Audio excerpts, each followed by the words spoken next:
Olá pessoal, vamos iniciar a nossa aula de hoje, mas antes nós vamos corrigir os exercícios da aula passada. Nós vamos fazer sempre assim agora, em um vídeo só, a correção da aula anterior e o conteúdo do dia.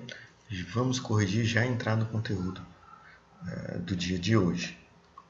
Então, sobre o Li e o H, ele pede aqui algumas perguntas. Tá? Então vamos lá. Letra A. Ele é um composto iônico, molecular ou metálico? Pessoal, composto iônico. Né? Composto iônico. Por quê? A justificativa é porque esse cara aqui é o metal e esse cara aqui é um ametal. Né? Li metal, oxigênio ametal. Quando eu tenho metal com ametal, eu tenho um composto iônico. E aqui também a ligação se dá por transferência de elétrons. Então, essa pode ser a justificativa. A justificativa pode ser um metal com um ametal. Tá? É uma ligação de metal com ametal. Ou porque há transferência de elétrons entre os elementos. Letra B. Sabe-se que o NaOH, quando dissolvido em água, produz solução iônica. Li, né, pessoal? Aqui. Está errado aqui. Está perguntando sobre o Li, né?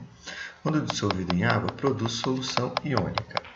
Com base nisso, pode-se afirmar que ao ser dissolvido em água, esse composto sofre dissociação, ionização ou nenhuma delas.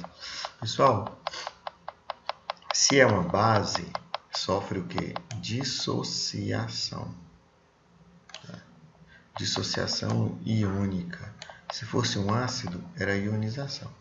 E a justificativa é que, nesse caso, quando a base reage com a água, há apenas a separação dos compostos, porque eles não estão ligados por ligação covalente. Ionização é só quando eu tenho ligação covalente. Vamos lá. Segundo Arrhenius, qual é o íon responsável pelas propriedades das bases? Pessoal, o íon responsável pela propriedade das bases é esse aqui, né? OH-, íon hidroxila. Equacione a ionização das seguintes bases. Pessoal, lembra, a gente fez na aula passada. Aqui eu vou adicionar água, né?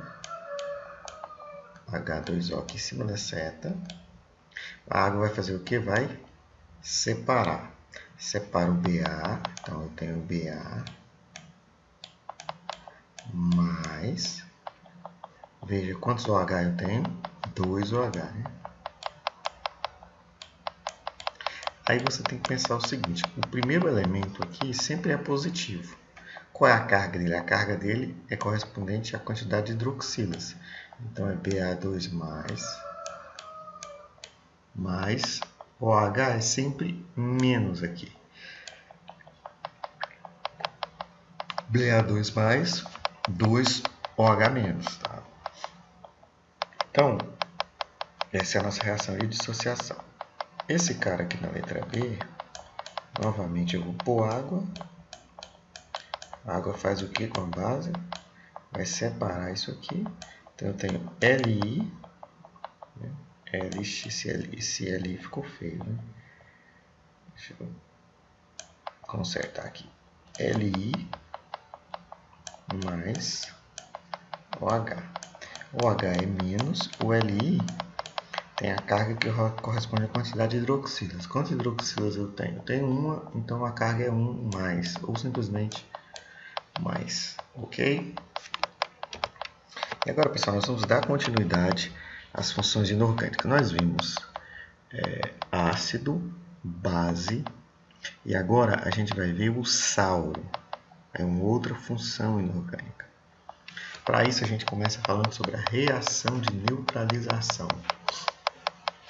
Veja só, todo ácido reage com uma base produzindo sal mais água. Então, uma reação de neutralização é isso aqui. Ó. Eu somo um ácido com uma base, misturo os dois, eu formo sal mais água. Nós vamos estudar o quê? Vamos tentar estudar esse cara que nós estudamos o ácido, estudamos a base. Vamos tentar estudar o sal. Então, olha um exemplo aqui. Eu tenho o ácido clorídrico, eu tenho uma base que é o hidróxido de sódio, a soda cáustica que você tem na sua casa. Somei os dois, o que eu tenho? Eu tenho o sal, cloreto de sódio, tal sal de cozinha, mais água. Tá? Como que funciona? Eu sempre vou juntar o segundo elemento do ácido com o primeiro elemento da base. Ou para ser mais preciso, eu digo que eu vou juntar o ânion do ácido. O que é o ânion? O ânion é um elemento negativo, né? É um elemento que tem carga negativa. O ânion do ácido com o cátion da base. Então, eu vou juntar esses dois, viu? NaCl, está aqui, NaCl, juntei os dois. E com o que sobra, eu formo água. Veja, se eu tiver um OH mais H, eu tenho H2O, entendeu? 2 hidrogênios e um oxigênio. Então, funciona assim, ó. Se eu tiver 2 hidrogênios e 2 hidroxilas, eu tenho 2 águas. Se eu tiver um hidrogênio e um hidroxila, eu tenho uma água. Veja esse caso aqui. Eu tenho HCl mais BOH2. Como aqui eu tenho 2 hidroxilas, eu preciso pôr um 2 aqui, tá? Para mim ter 2 hidrogênios também. Para mim ter um número igual de hidroxilas e hidrogênio. Para mim ter o meu sal bonitinho lá na frente. Então, eu vou juntar o ânion do ácido com o cátion da base, ó, o segundo com o primeiro. Beleza. Eu sempre vou pôr o Cl2 aqui, toda vez que tiver um número aqui, esse número aqui sempre vem no ânion aqui, que se junta com o cátion, tá? Mais 2H2O. Por quê? Porque são 2 hidroxilas, 2 hidrogênios. Como aqui eu tinha um hidrogênio com um hidroxila, eu tenho uma água. 2 hidrogênios, 2 hidroxilas, eu tenho 2 águas. Agora, olha esse caso aqui. Vamos lá. Cátion e ânion, cátion e ânion. Então, eu vou juntar o segundo com o primeiro. Veja, BaSO4 mais água. Mas quanto de água? Eu tenho 2 hidrogênios, 2 hidroxilas, eu tenho 2 água. Então, essa é a nossa reação de neutralização, formando o sal mais água. Então, aqui é o sal, esse é o sal e esse é o sal. A gente entende o sal como aquele pozinho branco que a gente usa na cozinha e tal. Se fala em sal, pensa nisso, né? Só que o sal, pessoal, do ponto de vista químico, ele tem um conceito muito mais amplo. Não é basicamente esse sal branco. O sal de cozinha é um sal chamado cloreto de sódio. Só que existem outros sais que não são brancos, têm cores diferentes, ok? A ideia de sal, então, é toda e qualquer substância que, em solução aquosa, libera um cátion e um ânion diferente de H+, e OH-. Essa é a ideia de Arrhenius. Um cátion e um ânion diferente de H+ e OH-, porque aqui, ó, ânion é liberado e cátion é liberado, né? E ele libera um ânion diferente de OH, um ânion Cl e um ânion Na. Lembrando que os sais sofrem dissociação, muito importante. Assim como as bases, os sais sofrem dissociação. Por quê? O sal é um composto iônico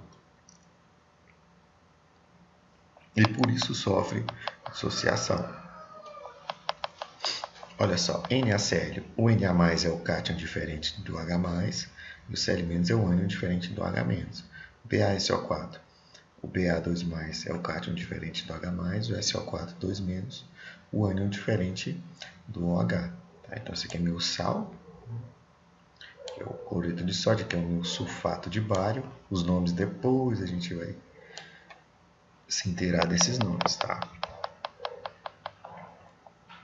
Eu tenho, pessoal, na neutralização, para formar o meu sal, dois tipos. Eu tenho a total e tem uma parcial. A neutralização total, o total de hidrogênios ionizáveis do ácido é igual ao total de hidroxilas da base. Por exemplo, quando eu reajo HCl e NaOH, eu vejo que hidrogênio e OH são iguais, beleza? Então, eu neutralizei totalmente o H e o OH, tanto que o meu sal vem sem hidrogênio e sem hidroxila. Olha esse caso, 2 hidrogênios, 2 hidroxilas. A quantidade é igual. Aqui eu posso colocar de propósito aqui o 2, como eu fiz na reação anterior, do slide anterior, e deixar isso aqui igual. E eu digo o seguinte, a neutralização aqui vai ser total, porque eu tenho a quantidade de hidroxila igual a de hidrogênio. Só que a neutralização ela pode ser parcial. O total de hidrogênios do ácido é diferente da hidroxila da base. Veja, eu tenho um hidrogênio nesse caso, e aqui eu tenho quantas hidroxilas? 2 hidroxilas, então tem excesso aqui. Eu vou, da mesma forma, fazer a reação juntando o segundo com o primeiro aqui. Óbvio que a ordem vem o positivo primeiro, né? Esse é o negativo, esse é o positivo. O Ba vem primeiro. Veja, como tem um hidrogênio para 2 hidroxilas, uma dessas hidroxilas com esse hidrogênio forma água e a outra hidroxila fica aqui no meio, porque ela sobrou, entendeu? Se eu tivesse como aqui 2 hidrogênios e 2 hidroxilas, não sobraria nada. Né? Veja, forma 2 águas. Como aqui eu tenho 2 hidroxilas e 1 hidrogênio, sobra a hidroxila do meio aqui. Então, é parcial. Por quê? Porque ainda sobra hidroxila. Olha esse caso, aqui é o contrário, tem mais hidrogênios do que hidroxila. Sobra o que na reação? Se eu juntar o ânion com o cátion, né? Cátion da base com o ânion do ácido, sobra hidrogênio, porque um desses hidrogênios se junta com H e forma água. Como eu tenho só um OH, sobra um hidrogênio aqui no meio. Essa é a neutralização parcial. Então, a neutralização parcial vai produzir um sal com ou um sal com OH ou um sal com um hidrogênio no meio. Só classificação dos sais. Eu tenho sal normal ou neutro, ele não tem hidroxila nem hidrogênio, ok? Eu tenho sal ácido ou hidrogenossal, que é o sal com esse hidrogênio aqui no meio. E eu tenho o hidroxissal, que tem esse OH aqui no meio. Eu tenho o sal duplo. O sal duplo ele tem dois compostos aqui, cátions, ó, Ba ou ânion, perdão. O cátion ou ânion, Ba, Br, Cl, entendeu? Eu tenho 3 elementos. Não, geralmente eu tenho 2 só, né? Enfim. Então eu tenho Ba, Br, Cl. Aqui eu tenho Na, K e SO4. Aqui eu tenho um metal e 2 ametais. Aqui eu tenho um metal, aliás, 2 metais e um composto que é um ametal, né, um aglomerado. Lembrando que esse cara aqui, o SO4, ele sempre é tratado como se fosse um elemento só. Eu sei que é S e O4, mas ele é tão estável e a gente trabalha ele como um sulfato, como se fosse um elemento, tá? Porque ele é bem estável aqui e as conexões, as ligações permanecem, tá? E eu tenho o sal hidratado, que é o sal que tem hidrogênio, ou melhor, que tem água ligada. Então eu tenho um sulfato de cobre aqui, ó, vezes 5H2O. O que é isso? Estou dizendo que ele está hidratado, que ele tem água. Pessoal, os exercícios aí, olha só, na lista de compostos abaixo, marque apenas os sais. Então, faz um X naquilo que for um sal. Tá? NaI, isso aqui é o iodo, tá? H2O, MgSO4, LiCl, NaOH, MgCl2, HCl, LiPr. Veja quais são os sais e marca um X. Aqui você vai escrever a reação de neutralização, aquela que a gente fez no slide anterior. Tá? Nos slides anteriores você vai olhar, verificar. Qualquer coisa que você tiver dúvida, eu vou estar aí à disposição. Você pode também digitar no Google reação de neutralização do HBr com LiOH e você vai ter a resposta, tá? Ou pelo menos uma ideia de como fazer a reação. Procure fazer aí e a gente vai corrigindo. É isso aí, pessoal.